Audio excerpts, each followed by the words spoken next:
Good afternoon students. आज का जो हमारा है लेसन नंबर 10 प्रत्यावर्ती धारा क्लास 12 भाग 9 अपने पास बनता है। स्टूडेंट्स अभी तक हम विभिन्न विद्युत अवयवी परिपथों के बारे में उनकी वोल्टता का उनके फेजर आरेख का डिस्कशन करते रहे। अब हमारा टेस्ट चेंज हो जाएगा। हम जो आखिरी पॉइंट अपना बचा था अपनी लास्ट वीडियो में उसी को हम लेकर आगे कंटिन्यू करेंगे और नए टॉपिक को पढ़ेंगे। स्टूडेंट्स जैसा कि अपने आखिरी टॉपिक में पॉइंट नंबर 3 हमने पढ़ा था अनुनाद की अवस्था। 1 नंबर का बहुत अच्छा सवाल था जिसके आधार पर हमने कहा कि परिपथ में अनुनाद की अवस्था XL बराबर XC पर प्राप्त होती है और इस अवस्था में परिपथ की प्रतिबाधा प्रतिरोध R के बराबर हो जाती है। तो स्टूडेंट्स आज का टॉपिक अपना कुछ इसी पर आधारित है। हमने कहा श्रेणी LCR अनुनादी परिपथ। अब देखो कंफ्यूजन बनता है सर इसमें लिखें तो क्या लिखें। तो देखिए स्टूडेंट इस टॉपिक में क्वेश्चन आपसे क्या चाहता है। इस टॉपिक में क्वेश्चन आपसे चाहता है कि अनुनाद परिपथ में LCR परिपथ के लिए अनुनादी जो परिपथ की अवस्था होती है उसके बारे में आप जो भी जानते हैं वो लिखो। जैसे कि पहले तो इसकी प्रतिबाधा या प्रतिरोध कितना होगा, आवृत्ति का धारा और प्रतिबाधा के साथ क्या संबंध होगा वो बताना होगा, आवृत्ति क्या बनेगी, अनुनादी आवृत्ति क्या होगी, अनुनादी कोणीय आवृत्ति क्या होगी, इन सभी को आप यहां ज्ञात करेंगे और हम कुछ ग्राफों को भी यहां पर देखेंगे। ठीक है स्टूडेंट्स, चलिए हम इस वीडियो को आगे बढ़ाते हैं और अपनी क्लास को कंटिन्यू करते हैं। देखिए हमने कहा चूंकि LCR परिपथ में हमने पढ़ा था हमारी लास्ट क्लास में प्रतिबाधा आपके पास होती है Z बराबर √R² plus XL minus XC का होल स्क्वायर। ठीक है ना। आपको कंडीशन निकालनी अनुनाद की अवस्था। तो हम जानते हैं अनुनाद की अवस्था में होगा क्या, अनुनाद की अवस्था में हमें मिलता है XL बराबर XC। अतः आपको मिलेगा Z बराबर होगा √R², या आप लिख सकते हैं Z इज इक्वल टू बनेगा R। यह सबसे न्यूनतम मान बनता है, इसलिए हमने यहां एक शॉर्ट में याद रखने के हिसाब से लिख दिया Z मिनिमम बराबर कितना R। अर्थात ऐसी अवस्था में, कौन सी अवस्था, अनुनाद की अवस्था, अनुनाद की अवस्था में जो परिपथ होगा वह एक शुद्ध प्रतिरोध की भांति व्यवहार करेगा। ठीक है ना। अब स्टूडेंट्स ये तो हमने कह दिया ऐसी स्थिति में कलांतर फाई 0 बनेगा और परिपथ आपका क्या होगा, शुद्ध प्रतिरोध की भांति कार्य करेगा। यहां पर लिख सकते हैं एक लाइन के लिए, अतः परिपथ शुद्ध प्रतिरोध की भांति कार्य करेगा, शुद्ध प्रतिरोध की भांति व्यवहार करेगा जिसमें वोल्टता व धारा समान कला में होंगे, मतलब एक ही दिशा में होंगे, समान कला अर्थात दिशा में होंगे। ठीक है स्टूडेंट्स, ये तो अपन ने इसकी जानकारी कर दी अनुनादी परिपथ की। अब आते हैं अपन इसकी आवृत्ति निकालने के लिए। तो स्टूडेंट्स जैसा कि अपन जानते हैं इसने अपने को बोला भी है XL बराबर है किसके, XC के रूप में। ठीक है, तो आप इसको लिख सकते हैं इस तरह से omega L is equal to omega C, sorry 1/ओमेगा C। ये XC है, मैंने बढ़ा लिख दिया है XL और यह XC के रूप में। ठीक है, क्रॉस गुणा कर दो ओमेगा का तो आपको बनेगा ओमेगा² बराबर होगा 1/L और C। ठीक है, आप जानते हैं आपने वर्गमूल लिया तो ओमेगा बराबर हो जाता है 1/√LC, या आप जानते हैं ओमेगा बराबर होता है 2πf। बताएंगे क्या आप, हमने F क्यों लिखा, बताएंगे आप जल्दी से। रीजन क्या है एफ लिखने का? वैसे तो 2 पाई एन होता है फॉर्मूला, लेकिन हमने 2 पाई एफ लिखा है। क्यों लिखा है? हमने आपको बताया था कि जब भी धारा से संबंधित पॉइंट आपके पास होता है, कोणीय आवृत्ति बनती है, तो वहां एन की जगह एफ लिखा जाता है। ठीक है ना? इसलिए यहां पर आपको लिखना है 2 पाई एफ। ये स्टूडेंट्स अपने को एक फॉर्मूला तो ये मिला जो अपने को याद भी रखना है। ठीक है ना? और एक फॉर्मूला जो अब अपने पास बनने जा रहा है, जिसके आधार पर अपने कहा F इक्वल टू 1/2 पाई और आपके पास हो जाता है √L और C। ये स्टूडेंट्स आपके पास बनती है आवृत्ति। ठीक है ना? ये तो है कोणीय आवृत्ति। इसको नंबर दे देते हैं 1 नंबर, इसको नंबर दे देते हैं 2 नंबर, इसको नंबर दे देते हैं 3 नंबर। हमारे पास समीकरण नंबर 1, समीकरण नंबर 2 और समीकरण नंबर 3 हमें प्राप्त होती है, जिसके आधार पर हम कुछ बातों को यहां पर प्रदर्शित कर सकते हैं। समीकरण 1 अपन ने कहा, समीकरण 2 को हम कहेंगे समीकरण 2 कोणीय आवृत्ति को दर्शाती है। कोणीय आवृत्ति को दर्शाती है। जहां आप इसको लिखेंगे इस तरह से, देखो नीचे छोटा सा ओमेगा आर लगा देना। आर का मतलब हो गया अनुनादी, है ना? ओमेगा आर बराबर आपके पास बनेगा 1/√LC। और इसी प्रकार से 3 अनुनादी आवृत्ति कहलाती है। यहां कोणीय वर्ड नहीं लगाना है आपको, अनुनादी आवृत्ति कहलाती है, कहलाती है। जहां आपको बनेगा FR equal to 1/2 pi √LC। ठीक है? इसको अपन कंबाइंड इक्वेशन नंबर 4 बोल देते हैं। देखो स्टूडेंट्स, ये तो अपने पास कुछ कंडीशंस प्राप्त हुई, जिसके आधार पर आप और भी घटनाओं को प्राप्त कर सकते हैं। अब हम यहां पर LCR परिपथ में प्रत्यावर्ती वोल्टा और धारा के फेजर आरेख क्या और किस तरह से बनेगा, उसके बारे में पढ़ेंगे। तो ध्यान से सुनिए, ध्यान से समझिए और ध्यान से लिखिए। मैं इधर बना रहा हूं, ध्यान रखना। इसके बाद इधर आपको नोट करना है ना? सबसे पहले मैं बना रहा हूं वोल्टता के लिए या प्रतिरोध के लिए ग्राफ बनाते हैं। पहले प्रतिघात जो लिख देता हूं मैं, LCR परिपथ के लिए, परिपथ के लिए प्रतिघात व वोल्टता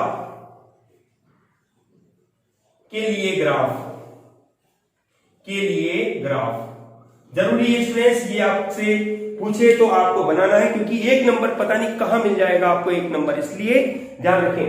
देखिए अनुनाद की अवस्था बनानी है ना आपको, तो आपके पास ये बनेगा अनुनाद। ये तो हो जाता है R, ये हो जाता है XL और ये हो जाता है आपके पास कितना XC। ये कोण 90 डिग्री, ये कोण आपके पास रहता है 90 डिग्री। और इस अक्ष पर आपको बनेगा Z is equal to R। बढ़िया, अच्छे बड़े अक्षरों में लिख दो, ज्यादा बड़े भी नहीं। ठीक है ना? अब नंबर 2 ग्राफ अपने पास रहता है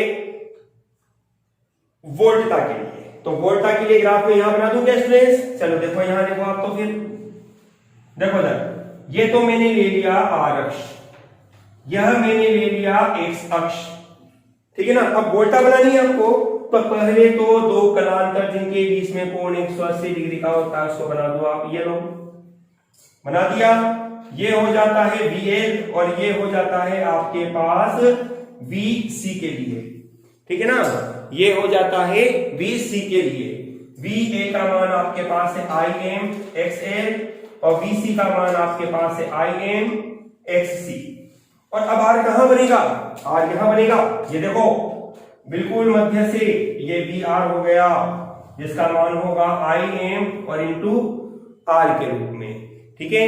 ये कोण इसके साथ 90 डिग्री है, ये कोण इसके साथ 90 डिग्री और यह इसके साथ कोण बनाता है कितना? ओमेगा T के रूप में। ठीक है स्टूडेंट्स, इस तरह से ये हमने फेजर आरेख बनाया। किसके लिए? प्रतिबाधा और प्रतिघात। मतलब प्रतिघात में तीनों वर्ड आ गए, प्रतिरोध भी आ गया, प्रतिबाधा भी आ गई और प्रतिघात भी आ गया।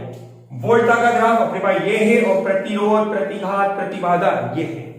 ठीक है, अब अपन अगला स्टेप बनाते हैं जो अपने को दर्शाता है कि धारा पर किस तरह से व्यवहार अनुनादी परिपथ का होता है। जल्दी से इसको लिखिए क्योंकि मुझे मिटाना होगा। चलिए स्टूडेंट्स, अब अपन बहुत इंपॉर्टेंट 2 ग्राफ पढ़ेंगे।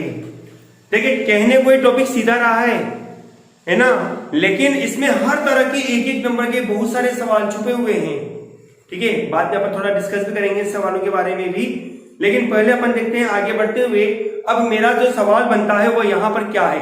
सवाल ये है कि अनुनादी परिपथ में धारा और प्रतिबाधा पर क्या प्रभाव पड़ता है। क्वेश्चन डाल देता हूं, चाहो तो यहां पे इस तरह से क्वेश्चन आपके पास बन रहा है। अनुनादी परिपथ में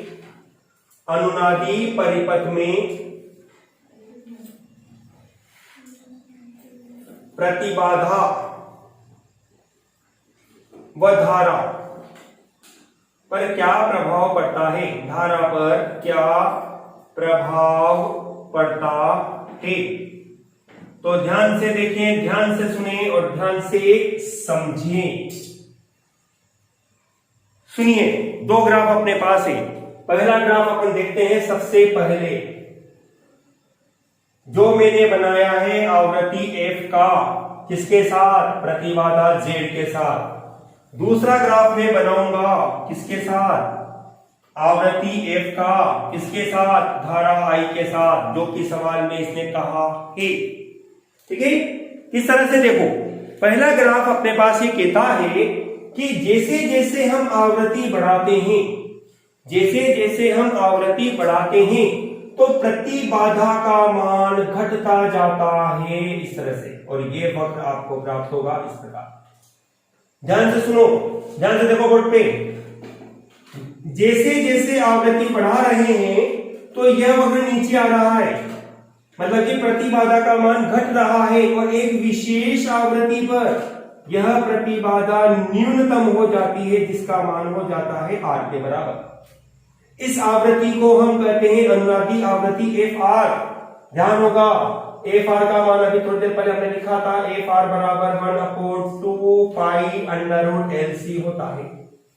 ठीक है, अब इसके पश्चात यदि हम आवृत्ति को और बढ़ाते हैं तो आपके पास प्रतिबाधा का मान बढ़ना प्रारंभ हो जाता है। ये वक्र आपको निम्न प्रकार से प्राप्त होगा। दोनों शेप लगभग बराबर होने चाहिए आपके पास, ध्यान रखें इसका, इस प्रकार से।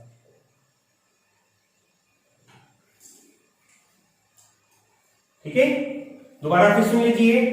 हमने ये कहा जैसे जैसे आवृत्ति बढ़ा रहे हैं तो प्रतिबाधा का मान घट रहा है, और एक विशेष आवृत्ति पर प्रतिबाधा का मान न्यूनतम हो जाता है, अर्थात परिपथ R परिपथ की भांति व्यवहार करेगा, और इस आवृत्ति को अनुनादी आवृत्ति FR कहा जाता है। इसके पश्चात यदि आवृत्ति बढ़ाई जाती है तो प्रतिबाधा का मान बढ़ता है। प्रतिबाधा जस्ट लाइक आपके पास था प्रतिरोध। ठीक है ना। अब आ जाइए धारा क्या कहती है इसके लिए।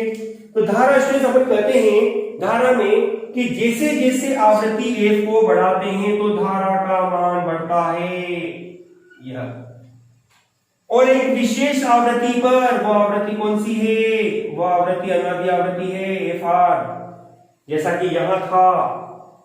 ठीक है ना। एक विशेष आवृत्ति पर जो धारा आपके पास बनेगी अपने वर्ग माध्य मूल मान की अधिकतम हो जाती है, जिसका मान आप लिख सकते हो V/R के रूप में। ठीक है ना। किसके रूप में? V/R। V मतलब RMS वाला ये अभी आपके पास इस तरह से। ठीक है, सुनो दोबारा से।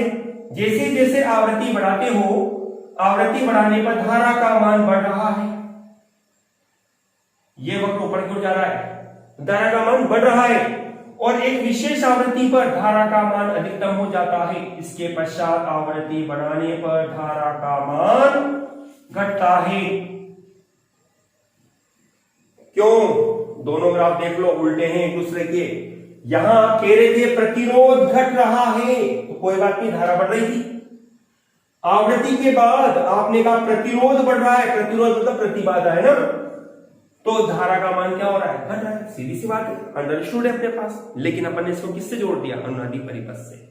तो देखो स्टूडेंट्स, हमने यहाँ कितनी सारी क्वेश्चन पढ़े। आज हमने सबसे बड़े टॉपिक में सबसे पहला जो वर्ड लिखा वो लिखा था एलसीआर परिपथ की प्रतिबाधा, जिसके रूप में अपन ने कहा अनुनाद की अवस्था कब बनती है, जब XL बराबर XC होता है। XL बराबर XC होगा, क्या होगा, प्रतिबाधा न्यूनतम होगी जिसका मान प्रतिरोध R के बराबर होगा। उससे क्या होगा, उससे ये होगा कि परिपथ में जो प्रत्यावर्ती वोल्टता और धारा होंगी वह समान दिशा में होंगी, क्योंकि परिपथ R परिपथ की भांति व्यवहार करता है। हमने ये पढ़ा। इसके बाद हमने 2 पॉइंट पढ़े जिसमें हमने प्रतिघात का प्रतिरोध और वोल्टता का विभिन्न वोल्टता के साथ VL, VR और VC के मध्य हमने ग्राफ बनाया। इसके अलावा हमने 2 ग्राफ जो बोर्ड पे बने हुए हैं के बारे में भी हमने पढ़ा, जिसमें दोबारा फिर रिपीट करता हूं मैं आपको। हमें आवृत्ति अनुनादी परिपथ में प्रतिबाधा व धारा पर क्या प्रभाव पड़ता है, किसका, आवृत्ति के संगत। तो आपसे सवाल में बोल भी सकता है कि अनुनादी आवृत्ति या आवृत्ति के संगत धारा और प्रतिबाधा पर क्या प्रभाव पड़ता है। तो आप कहेंगे कि जैसे जैसे आवृत्ति बढ़ाते हैं प्रतिबाधा का मान घटता है और एक विशेष आवृत्ति पर प्रतिबाधा न्यूनतम हो जाती है। इस विशेष आवृत्ति को अनुनादी आवृत्ति कहते हैं। इसके पश्चात यदि आवृत्ति बढ़ाते हो तो प्रतिबाधा बढ़ती है। यही कंडीशन उल्टी बोल दो जरा।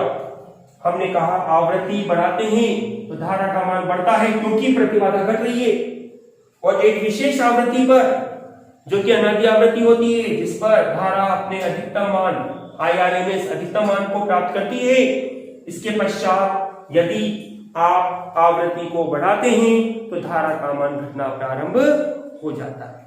ठीक है स्टूडेंट्स, वीडियो आपको अच्छी लगी होगी। वीडियो को पूरा दोहराते हुए, बार बार देखते हुए अपनी कॉपी में जो क्वेश्चन मैंने बोले उनको लिखिए भी सही, क्योंकि 1 नंबर का सवाल आपके पास इस टॉपिक से पूछ सकता है। ठीक है स्टूडेंट्स, धन्यवाद।